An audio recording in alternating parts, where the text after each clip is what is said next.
When I was 17 years old, that's when my real journey with UNICEF started. I was in Thailand on tour with Manchester United and I was asked to go to a women's centre. And at 17 years old, I knew right at that moment that I wanted to be involved in this organisation in the future. Welcome to Radio Davos, the podcast from the World Economic Forum that looks at the biggest challenges and how we might solve them.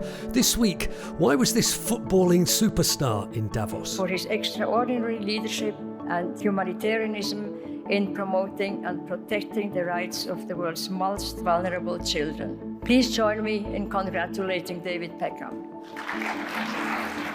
David Beckham was at the Forum's annual meeting to receive an award for his work for the rights of children. When I walk into these villages and these children are in completely different situations to what my children are, they have the same smiles.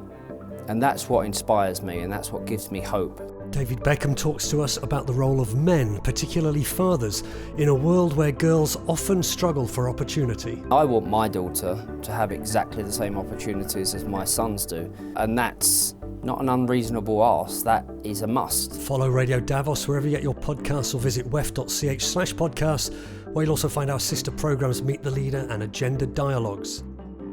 I'm Robin Pomeroy at the World Economic Forum, and with David Beckham. When you uplift a young girl, you uplift their family, you uplift their communities, and it uplifts the world. This is Radio Davos. It's Beckham who's onside.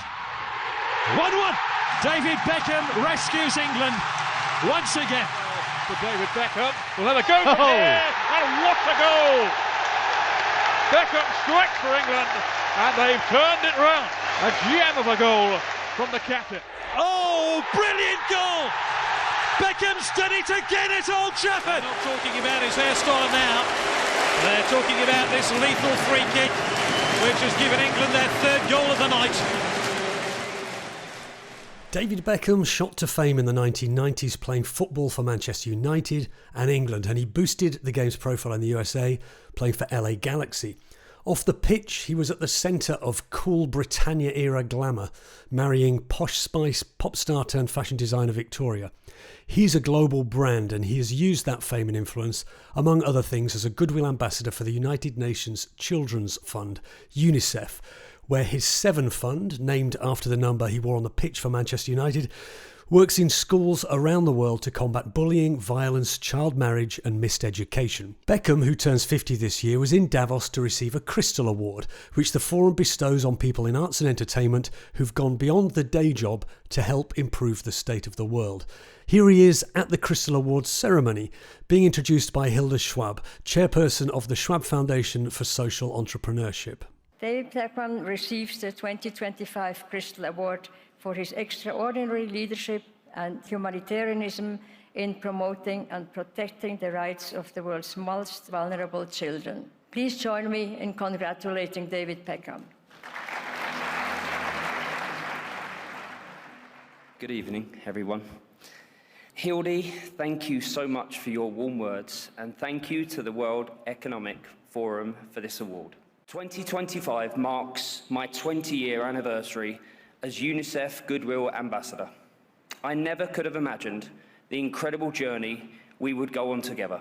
I've had the privilege of visiting UNICEF programs all around the world, meeting children whose courage and resilience is simply remarkable. I've always believed in the potential of children, that when children are given time, opportunity and encouragement, they will reach their full potential. I'm proud to be an advocate for children, and I am proud to accept this award on behalf of the incredible organisations, especially UNICEF, that have inspired and supported me on my journey. To work with UNICEF for 20 years has been a privilege.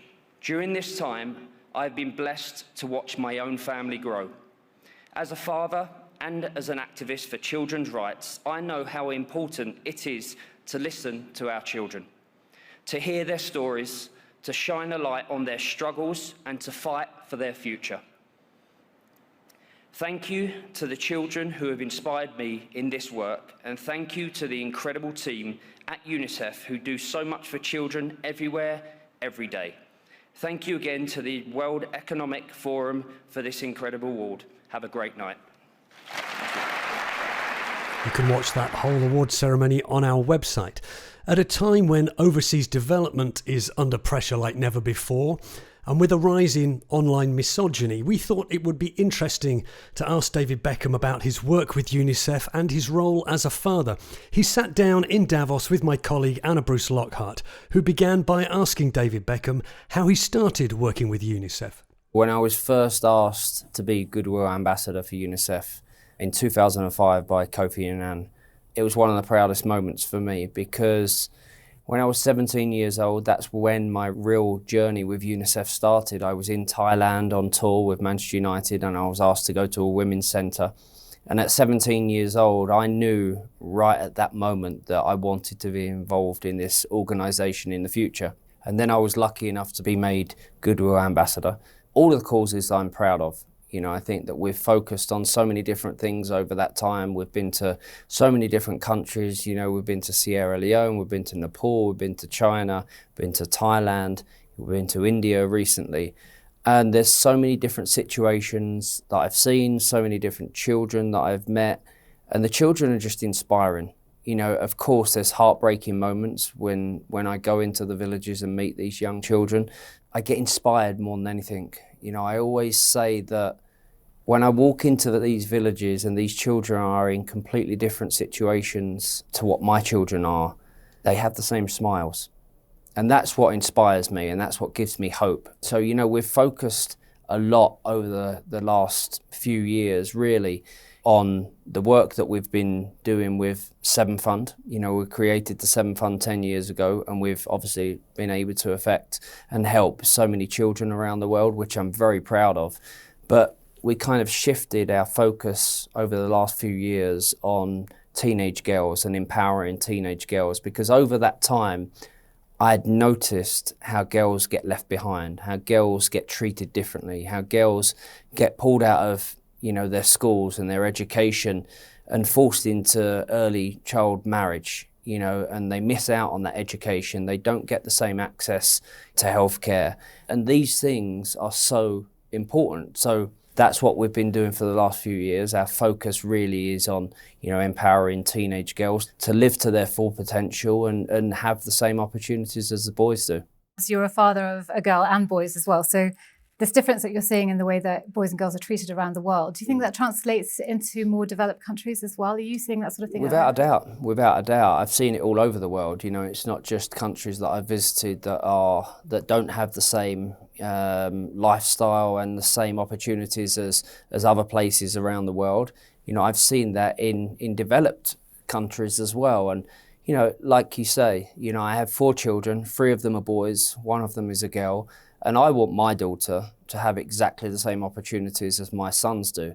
And that's not an unreasonable ask, that is a must. You know, equality must be the top of the list for leaders, for business builders, for people in business that can make a change. You know, that must be at the top of their list. And what would you say girls around the world share in terms of the challenges that they face? Because, you know, in developed world, maybe it's like online harms, it's digital bullying, that kind of thing. Whereas in developing countries, obviously the needs are much more concrete.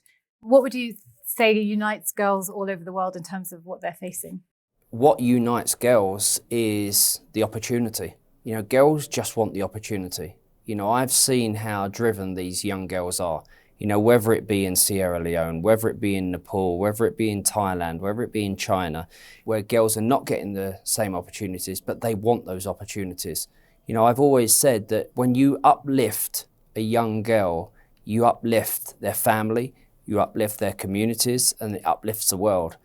So those are the opportunities girls need to be given. And it's simple as that. You know, being given the opportunity, being given equal rights to education, equal rights to healthcare. These things are so important. And what would you say is the role of male leaders in this kind of situation? So obviously at the moment, we're seeing a fairly visible lack of really positive male role models in the world. How important do you think it is to be that kind of positive role model? Well, in my opinion, I can only speak for myself. It's an easy decision to make. You know, yes, I'm a man, but do I want my wife to have the same opportunities as me? Absolutely. I'd even go to say I'd want my wife to have a better opportunity than me, because girls do get left behind, no matter where it is in the world, girls need to be treated exactly the same. And that's why my focus always, and for the last few years, has been on empowering young teenage girls, because that is the reality. Girls get left behind, and it's simple as that. So yes, we have leaders that have to set the example. Yes, we have business leaders that set the example. But I was lucky. I was brought up in a household where that happened. Not everyone is as lucky as that, but we have a responsibility. It's simple as that. As a role model, and I never like to speak about myself as a role model. I like other people to do it.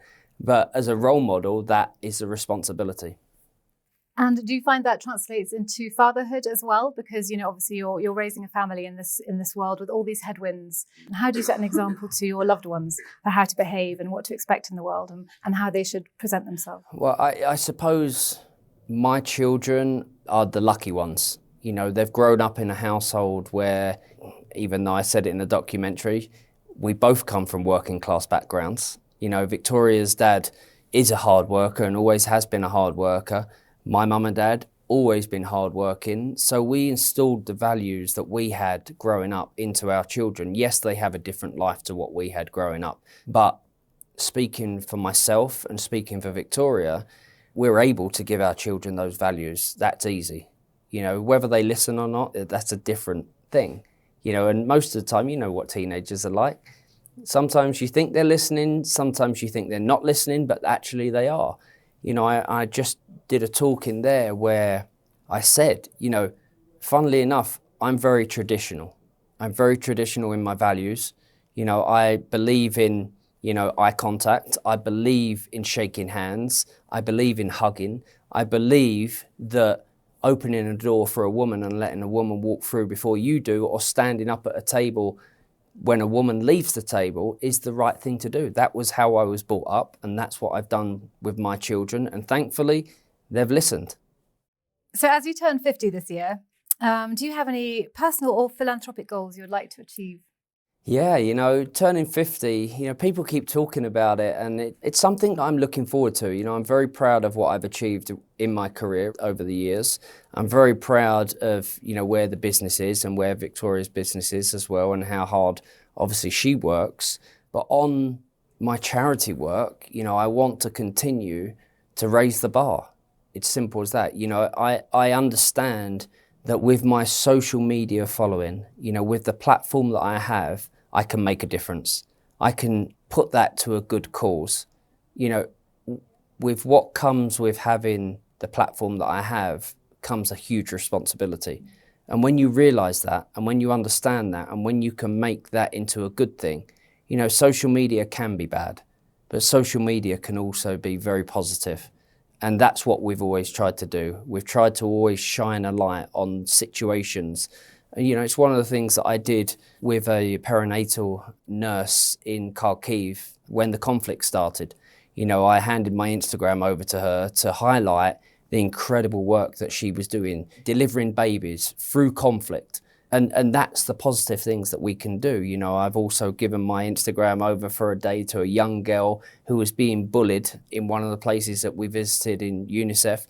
And it was an incredible moment. So that's what I want to continue to do. It's the thing that I love most.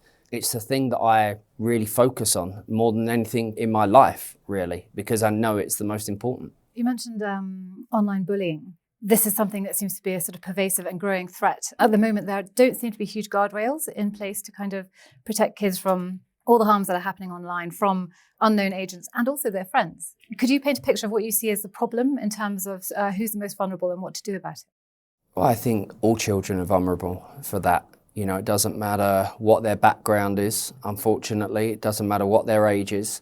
And it's not just children. Adults also go through the same thing, and it becomes as serious as it is when you're a child. So, there has to be some protection in there. We have to work hard with that. The business leaders and the most intelligent people in business are here in Davos this week. So those are the things that we need to focus on, protecting the future, protecting children from bullying. But unfortunately, that is the way of life, and it has to stop. It has to stop. I have young children. I also have children that that are 25, and they all go through it. They all get bad things said about them. And fortunately, our children have always been taught to open up, to talk to us. And fortunately, all 4 of our children open up. Sometimes a little bit too much, but they open up. Not every parent has that. And that is the problem. You know, children need to be given the opportunity to be able to talk and to feel that they're in a safe place to be able to talk. So are there any particular focuses, philanthropic focuses, that you're going to be devoting your attention to in the near future? Empowering young people. That's the thing that I have always focused on. Protection of children, not just girls. Our focus is always on children in general. So that is the one thing that we will always champion for, because it's the most important thing. It's an obvious thing to say, but they're our future and we need to protect them as much as we can. And if that's empowering them to make a difference, then that's where we start. And what keeps you personally motivated to keep advocating for kids' rights day after day? The children. It's simple as that. You know, I know it's an obvious answer, but it's the children that I meet and it's the children that I've met over the last 20, 25 years that motivate me.